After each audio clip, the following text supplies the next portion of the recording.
So we wanted to do a wrap-up video from our trip from Scotland. We got back yesterday, we've unloaded, we've cleaned the van, we're back home, and it all feels like a bit of a distant memory now. Anyway, there was a bunch of things we wanted to share with you, some of the key learnings we got from this, some of the things we liked and didn't like, and also a few things that we do differently. We're James and Rob, and this is our dog Oscar. It's a really steep learning curve when you start your motorhome, campervan or caravan journey, and there is lots that we wish we had known. So we decided to document what we have learned and share with you our adventures as we head out on the road again. Let's just start off with some of the key learnings. So what's the first one that you've got, James? Plan your journey based on traffic and don't be in a rush. Yeah, so we got it really right going home, we got it really wrong going there. So we left on a Friday, which obviously a lot of us don't have a lot of choice if we're working, but of course that meant on the way up, especially to Stafford, we got caught in tons of traffic. Whereas coming home, we left Friday morning from Edinburgh and we went as far south as North Yorkshire and didn't really encounter any traffic. And then we did the majority of the drive on a Saturday and we still encountered a lot of traffic, but at least the roads are going to be as quiet as possible. We still got stuck on the M1, but kind of like welcome back to the south. What about how you drive? Just be mindful. Cars treat motorhomers differently. They won't let you in, they won't let you out, they'll try and cut you up. So you basically have to drive for everybody else on the road. Yeah. They'd be in a rush, and we pretty much. It's amazing the difference in fuel consumption. When we were driving at 65, our fuel consumption went down to about 26 miles per gallon. If we're doing 60, it gets closer to 30, which is sort of our target. I think the other thing that we've learned is that size definitely does matter, right? So larger the van, the more luxurious you are, but then it makes it more challenging to get into smaller spaces. However, it is much easier to park in Scotland, so then the size of your motorhome doesn't matter. I think the further south you go, you do start cropping into issues going into car parks.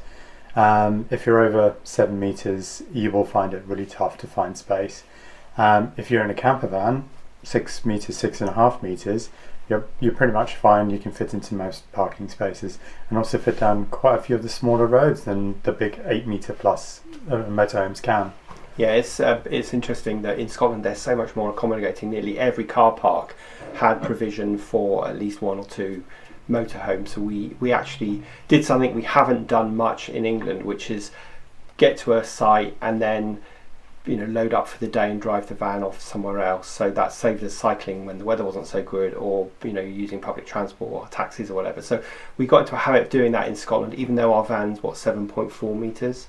Yeah. So it's that way up. The longer the van, then obviously you get more facilities, you've got more space. But if you go down to a sort of camper van size, then you can drive it more like a car. So another key learning for us is to choose your campsites really wisely and base it on things like how close to a town centre you are or what the public transport is like. Now James, the travel agent between us, did most of the research or all of the research for the sites, and that worked really well, didn't it? So I did have a look around specific areas I wanted to go to, then looked on search for sites, park for night, to see what campsites are around. Mostly we prefer CLs or independent sites, mostly to club sites. I just think they feel more natural and not as regimented. So it's a matter of just looking around, find how far away you want to be from whatever destination, whether there are footpaths, cycle paths, public buses, trains, whatever, within an easy walk.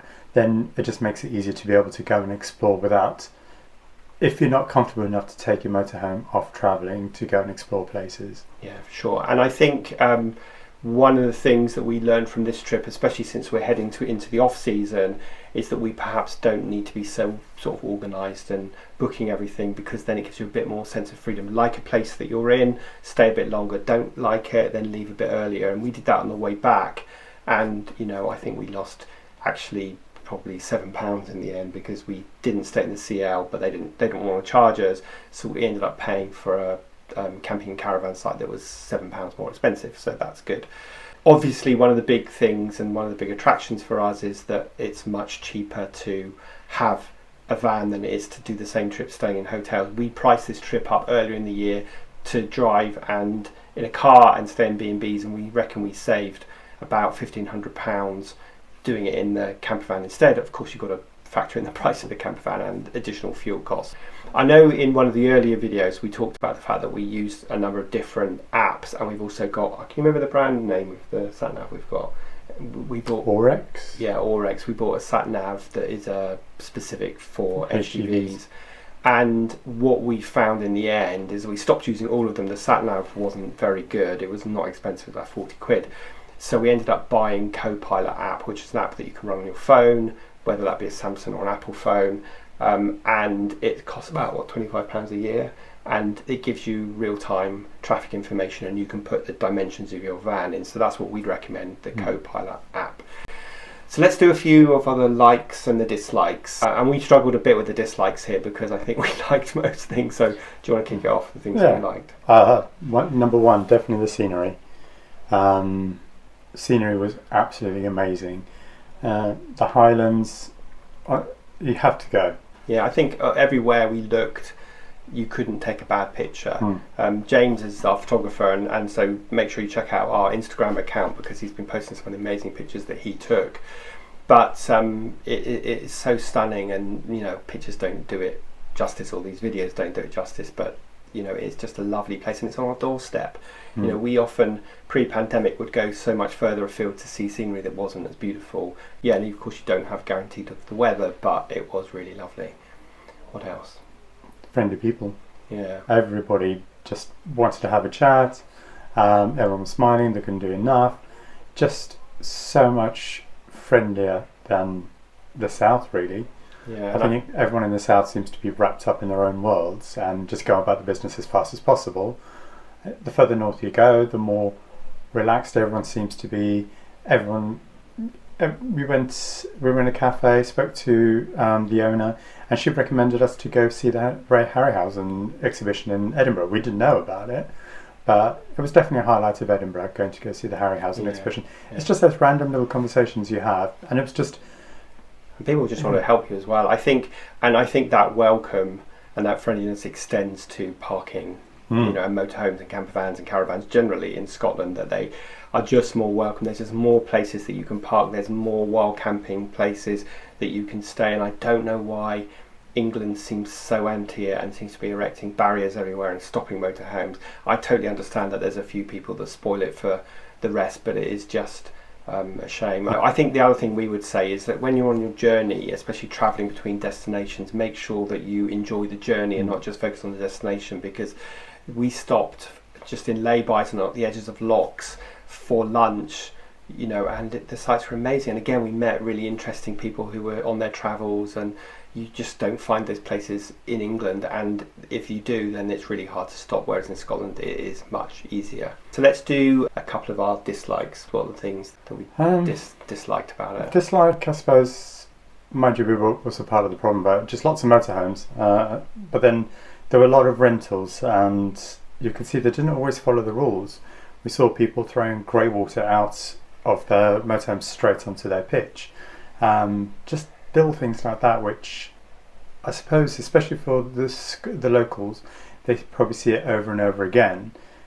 It starts leaving a bad taste. Like the North Coast 500, you hear so many people now complaining about it, because over the summer they had so many people just dumping the waste on the side. I think another dislike for us, which is kind of a given really, given that we live in the very south coast of England, is that it was a long drive, especially going up there, and it's a lot more tiring than driving in a car, because you really can't do more than 65 miles per hour. And you have to be mindful of everybody else. Yeah, and on that note, obviously fuel consumption is nothing like you get in a car, so you really need to factor that in. We factored out the cost of what we thought fuel was going to cost us, and it's actually cost us probably £100 more than we planned, and I think that's because the price of fuel is really high at the moment, and we just underestimated a bit the kind of typical miles per gallon.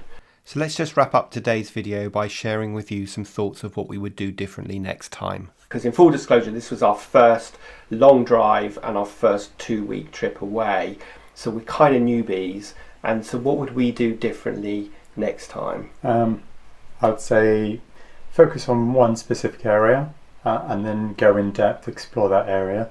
We basically did a taste of Scotland and the Highlands. So next time, say, pick an area, say the Islands, go there and spend the majority of the time just doing that, so you get to see more of that area as opposed to a whistle-stop tour all over the place. Yeah, so we went from Moffat all the way up to Inverness and then all the way down to Edinburgh. And so it's a lot of driving, and we're not complaining, we loved it, and it gave us a sense of where we might want to go back, but we also realised that actually there were some places we stopped that we could have spent a few more days travelling around, and it might be more sensible to do that. So we're going to plan to do another trip next year to Scotland, so watch out for that, but we're probably going to go and do the islands or just one specific area. I think another learning for us is to buy less food and buy more booze. So we took quite a lot of food with us that we ended up bringing back home or throwing away because we didn't eat it, and we ran out of booze a bit. Not that we're big drinkers, but yeah, we could have done with it. Yeah, we did like a glass of wine or two. So. Yeah, so another thing that we learned, do you want to talk about the coffee pot thing? Oh yeah. We originally had an Italian espresso maker. A stovetop espresso maker, which we had originally. We decided to invest in getting a Dolce Gusto coffee maker, but then it was in Braemar. There was a power cut, and the power cut went right through into the morning, and we realised we couldn't have a coffee because we didn't have electricity. If we kept the stovetop coffee pot, we could run on gas, made coffee, kind of get on with the day with caffeinated as opposed to going out to get coffee. Yeah, and also we're kind of not coffee snobs, but we like a good cup of coffee, and quite frankly, that makes us coffee snobs. Yeah, the Dolce Gusto doesn't make brilliant coffee. It's a big old bloody thing to store, and you've got the coffee pods. So we're going to go back to our stovetop. One of the reasons we changed it was because we didn't want all the coffee grinds going down the sink, and as much as we tried to clean out the coffee pod into the bin, we still always ended up having coffee grinds going down the sink. But I think kind of when you average that out, it would be better off having that than the coffee machine, and luckily we got a good deal on the coffee machine, so it's also more eco-friendly. Yeah, exactly. The next thing that we would do differently is take lots of outdoor clothes and take lots of clothes for all seasons and waterproofs. We got caught in Fort William, and it absolutely bucketed down. We actually had to go into one of the local outdoor stores and buy waterproofs, buying all the bits and pieces. So naively, we were slightly underprepared. We were prepared for cold, so we had loads of layers and jumpers, but we were unprepared for the wet. So make sure you got decent waterproofs, and also make sure you got a good pair of walking boots with you as well. I know that goes without saying. And if you own them already, go and re-waterproof everything before you go. We tried to do that while we were away, and we ended up buying one of these waterproofing things that you put in the washing machine, and we did that at laundrette, and it's safe for the machine, but we did that.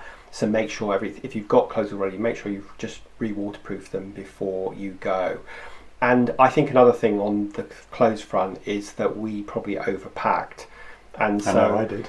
Yeah, James took a massive case. So my advice would be pack lightly and do laundry. So I think you need to pack your case and then take half of it out again. So we really didn't need half of our clothes, did we? We wore the same kind of stuff that we're wearing, and we used the laundry twice in 2 weeks. Perfectly easy to do and quick and not really that expensive. So pack light. And I think another thing that we would plan a bit differently next time is to really consider where we'll use our bikes. So we've got a bike rack with 2 electric bikes. We actually only used our bikes twice in 2 weeks, and obviously if we didn't have the bikes with us, it would save a lot of weight and probably make the whole thing a bit more stable and improve fuel consumption. So we would think next time, do we need our bikes? Are we going to use them? And I think that's in part happened because we started to get more confident driving the van into town and so on. So anything else you can think of that we would do differently? The main thing is a lot of research. Focus on an area, find where you want to go, what you want to see, what is it that you want to get out of the trip, and then just do lots of research. Whether you're into walking, whether you're into culture or history, And then Food, wine, food, wine. whiskey. And on that note, actually, if you want to see the itinerary that James put together that we actually followed, then head over to our website, which is ontheroadagain.uk. Very simple, ontheroadagain, or one word.uk, and you can go and download for free the itinerary with details of the campsites and our reviews of the campsites as well. And of course, you can go back and watch the rest of the videos, and there's also campsite reviews of all the places that we stayed. In case you're thinking about staying there, and if you're planning your trip next year, all of that I hope will really help. But other than that, I hope you found this series really useful and interesting. I hope you enjoyed it, the good, the bad and the ugly, and please make sure that you've hit the subscribe button, hit that bell to be alerted to our new videos every Sunday. And of course, if you've got any comments of things that you've done, if you stayed at some sites, or if you've got other recommendations, then please do drop them in the comments. But other than that, thanks for watching, and we'll see you next Sunday for the next episode of On the Road Again.